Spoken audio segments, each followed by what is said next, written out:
Hey, what is up guys? I'm your boy Nick with Pick My Man. Today we're going to be running through the full card breakdown for LFA 175. In the main event we have Bruno Lopes taking on Marcos Brigagão. So let's go over it guys with the first fight, which is the main event of the evening guys. So the first fight on the card, we're going to be going over the light heavyweight title fight on the first fight. So Bruno Lopes coming back after his disappointing performance on Dana White Contender Series. He looked pretty horrible out there. He was heavily favored, and he was supposed to go out there and run through his opponent, which is Branson Ribeiro. And he went out there and didn't really shoot any takedowns. He has really good grappling, really good wrestling skills, and he shoots really explosive takedowns.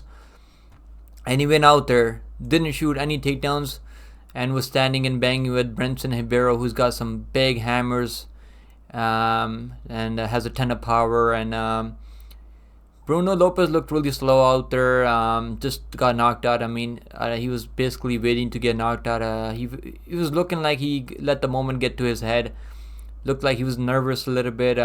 Maybe the pressure got to his head. But at least he's staying active now. He's coming back 3 months after that Dana White Contender Series performance. And he's looking to stay active now, looking to bounce back and get another opportunity on Dana White Contender Series. Maybe they'll bring him back. I think the Dana White's always looking for heavyweights, and maybe they'll bring him back.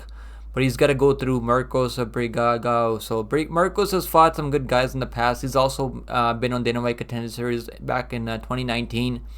Very early on, back in 2019, he fought Jamal Pogues, who's fighting on UFC Vegas 85 card next weekend. I mean, against Jamal Pogues, I mean he did crack Jamal Pogues early on in the first round, and almost dropped him to his knee. I mean, Marcos Brigagão, he was 11-0 undefeated back then, and he had some good moments in the fight. But Jamal Pogues, different was when Jamal Pogues wanted to take him down, he took him down each and every time. It was pretty easy, and he just kind of got the takedowns easy, super easy. The takedowns were super easy for Jamal Pogues.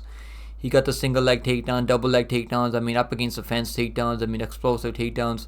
All types of takedowns were working for Jamal Pogues against Marcos Brigagão. But Marcos, he was still getting up, back to his feet. He wasn't really letting Jamal Pogues get on top of him, finish him, or anything like that. Jamal Pogues was able to win the fight 30-27 because he won every round clearly with the wrestling and on the feet. He was cracking Marcos pretty much on the feet too. Since then, Marcos has had up and down road, losing a couple of fights. He was on a 3-fight losing streak at one point. Got finished a bunch of times too. So he's had some tough road to back to the LFA. Now they're giving him another opportunity here. They're basically bringing him into this fight as a sacrificial lamb, I think. And the betting odds do portray that. I mean, Bruno Lopes is coming into this fight as a heavy favorite. He's coming into this fight as a minus 600, 6-1. And I don't know if I could really do anything with that number. Minus 600 is a little bit too wide. Maybe even at minus 300, I would look to parlay him with someone else on this card. But minus 600 is just way too wide. I'm just not gonna bet this fight. But I will pick Bruno Lopes by TKO. I will pick him by second round TKO on the ground and pound stoppage for Bruno Lopes is my pick. Co-main event of the evening, guys. We got Anderson Ferreira taking on Silva, and I'm really hyped to see this fight, guys. I cannot wait for this matchup. Anderson Ferreira is one of the most exciting prospects out of LFA right now on this card. He has to be the most exciting prospect on this card. I think he's a really good Muay Thai fighter, really good striker, has good leg kicks, good body kicks, good head kicks. He gets those head kicks up there to the opponent's head. Really, it's pretty sneaky how fast he gets those head kicks up there. Man, he's got a ton of power. He throws nasty hooks. His last 3 wins are all first round knockouts, and he's knocking these guys out clean. I mean, he was dropped in this fight. I think the Junior Luis dropped him, or I think no, it was Wilson Castro that dropped him in the first round, had him hurt, went for like a ninja choke on the feet when he had him hurt. But Anderson Ferreira showed really good durability, showed really good toughness. I mean, showed really good recovery, which I like to see. I love to see guys that can get hurt and bounce back and go out there and knock their opponents out. And he went out there, knocked them out after. And yeah, he's willing to take one to give one. This dude is really exciting fighter to watch. And I do think he's a really solid bet on this card. He's coming into this fight as a -150 favorite. And I don't think that line's wide enough for Bruno Anderson Ferreira. I think he should be at least 2-1 here. So I do like the money line value on him a ton. I think you can max bet this guy. He's going to go out there and fight for your money. And he's taking on Samuel Silva. Samuel Silva does throw some leg kicks out there, but hasn't really been fighting the best level competition. He went into this fight against Guilherme, and he got knocked out in the first round. I mean, Guilherme is a like not even a LFA level fighter, and not even like a Shooto Brazil level fighter. I mean, he should not be getting knocked out by Guilherme. I think Anderson Ferreira is gonna walk through all the leg kicks, all the body kicks that Samuel's gonna throw out there. And I think Anderson Ferreira is going to knock him out in the first round. So I'm picking Anderson Ferreira, first round knockout for Anderson Ferreira. And I like the money line a ton. That's the only bet that I really like on this card, to be honest with you guys. Anderson Ferreira, -150. I don't think that line is wide enough, to be honest, in my opinion. And I think he's going to walk through those leg kicks and knock him out clean. It's going to be a brutal knockout. And I think the UFC is going to sign him because he's going to have last 4 wins by first round knockouts. And the UFC loves signing guys that go out there and finish fights. So I think he's headed to the UFC after this fight. And I like this money line a ton. -150 is an absolute gift. First round knockout for Anderson Ferreira. Next up, guys, we got Fernando Laurenço taking on Rafael Pereira. And these guys have already fought in the past, back in 2016. And Fernando Laurenço was able to use his size advantage over Rafael Pereira, who's a shorty. I mean, Rafael Pereira is like 5'4", not the biggest guy for the weight class, for the bantamweight weight class, but he's got okay striking, not really fighting the best level competition out there.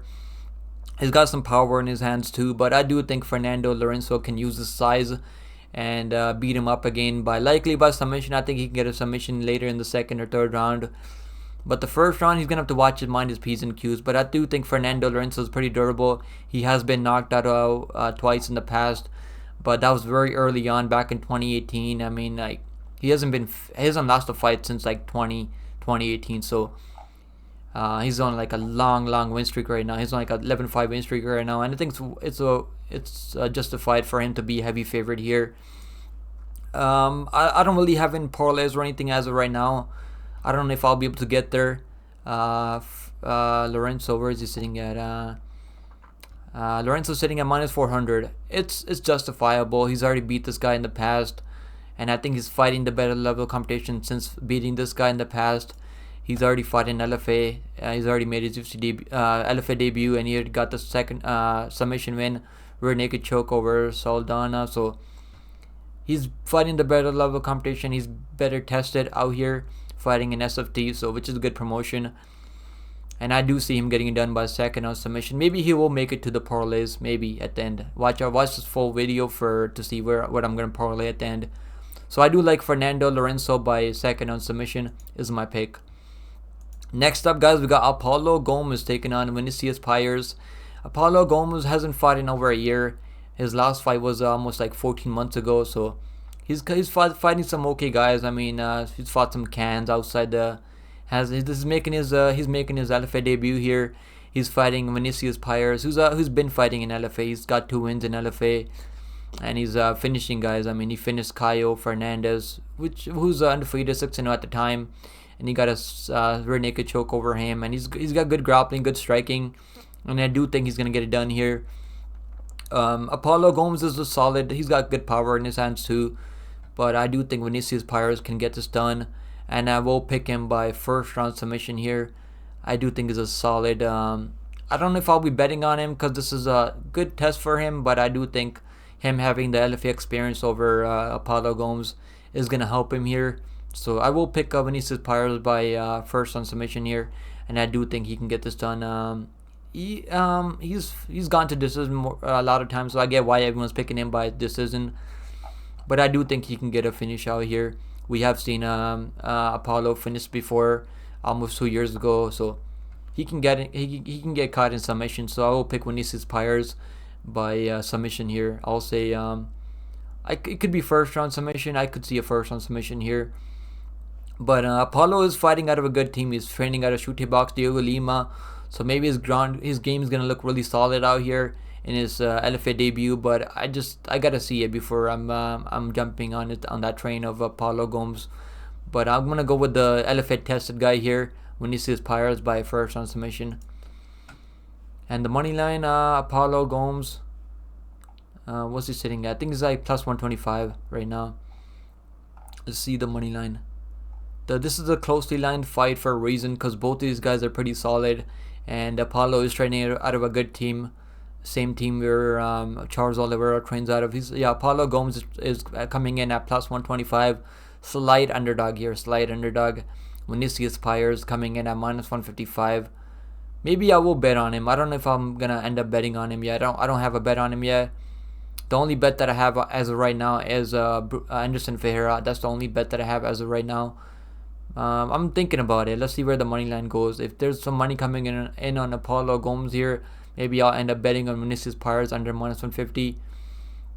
But I don't think this is going to be an easy fight for him. But I do see him getting this done. I think he's going to get this done pretty easy here by submission. So that's my pick, Vinicius Pires by submission. Next up, guys, we got Marco Tulio taking on Cemey dos Santos. This is a pretty easy pick here. Marco Tulio is going to go out there and knock him out, I think. Marco Tulio, he fought on Dana White Contender Series against Yusri Bulgari, who's a legit glory kickboxer, and was training with Alex Poatan Pereira, and it wasn't enough for Yusri Bulgari. I mean, Marco Tulio took him down when he wanted to take him down, held him up against the fence. Let's look at the stats. I mean, so Marco Tulio looked really solid out there, outstruck the kickboxer with the 48 significant strikes, and the striking significant strike accuracy was at 48%, and he almost had in a submission, had Yusri Bulgari in a submission at one point. Obviously he didn't get the submission, but he dominated the fight 30-27. It wasn't even close. That fight was not even close, and Marco Tulio is a legit prospect, and he trains out of Sute Box to Hugo Lima, and I think he's going to go out there and get it done. This is a pretty easy matchup for Marco Tulio. I would have liked to see him up against a better prospect. But Dos Santos fought Mario Souza in the past, so who made it to Dana White Contender Series and lost his last time to Ikram Aliskerov. So he's fought some good guys. I mean, this dude is kind of tested, I guess, Dos Santos, but I think this is a can that Marco Tulio is gonna go out and crush pretty easy. I got Marco Tulio by a first round knockout, and I'm pretty confident that he's gonna go out there and get it done. I don't see any way Dos Santos is gonna finish him, Marco Tulio, and I don't think Dos Santos is gonna go out there and beat him by decision or anything like that. Marco Tulio coming in at minus 350. I think he's coming in at minus 350. I think that's a solid parlay piece. Not a lot of parlay pieces that I like on this card, but I think Marco Tulio is the parlay piece that you guys should be looking at. He's a better parlay piece than this other guy that we're looking at earlier.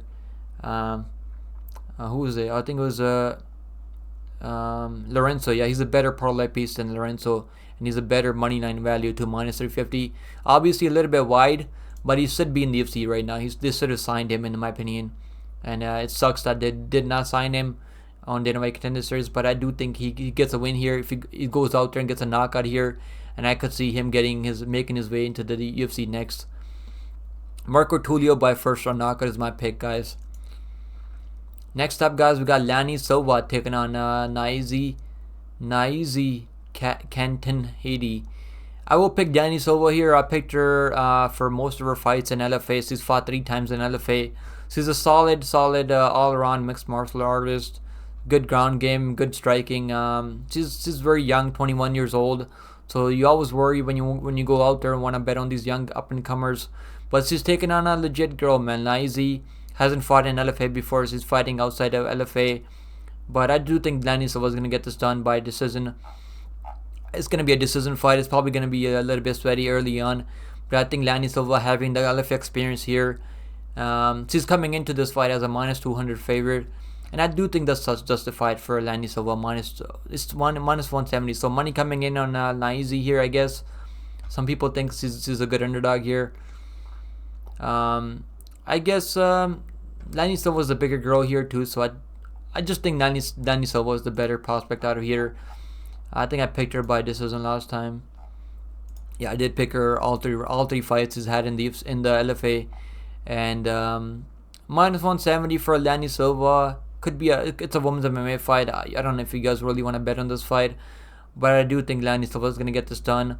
She's fighting the better level of competition out there. This girl's fighting, going to majority decisions with the girls that are negative. So I like Lany Silva here by a decision. I think she's gonna get this done, and I wouldn't really parlay her. If it's a women's MMA fight, you never know what's gonna happen out there with these fighters. But I think Lany Silva is gonna make a ton of improvements at 21 years old, and I do think she's gonna get this done by decision. Alright guys, so those are the picks. Another fighter that I don't know much about these other prelim fighters, but the only other fighter that I know is Gabriela Fujimoto. I picked her in the past. I've bet on her in the past. I had her in parlays. She's come through for me in the past, so I don't know much about these other. There's a lot of women's MMA fights on this card and some lower level fighters, and that I wasn't really able to go back and watch tape on. So that's the main card picks, guys. Hope you guys enjoyed the full card the main card breakdown. So I hope you guys enjoyed the breakdown. I'll see you guys in the next one, and make sure you guys like the video, subscribe to the channel if you guys enjoy these breakdowns for LFA, UFC, and I do picks for LFA all the time. So subscribe to the channel, guys. We're trying to make our way to 1K subscribers, and I appreciate all the support from you guys. It means a ton. If you guys want to look at parlays, the only parlay that I like is Marco Tulio -350 and Anderson Ferreira -150. I think you're gonna get good plus money there. Bet Online isn't really allowing parlays as of right now. They're probably gonna open up parlays the next day or so. But my only bet on this card as of right now is Anderson Ferreira. I think at -150 is an absolute steal on Anderson Ferreira, and I do like Marco Tulio as a parlay piece a ton. Maybe Lany Silva, Marco Tulio, and Anderson Ferreira. I think that's gonna be solid, but I would just stay away from women's MMA on this card. So hope you guys enjoyed the breakdown. I'll see you guys in the next one, and I hope you guys take it easy. Later.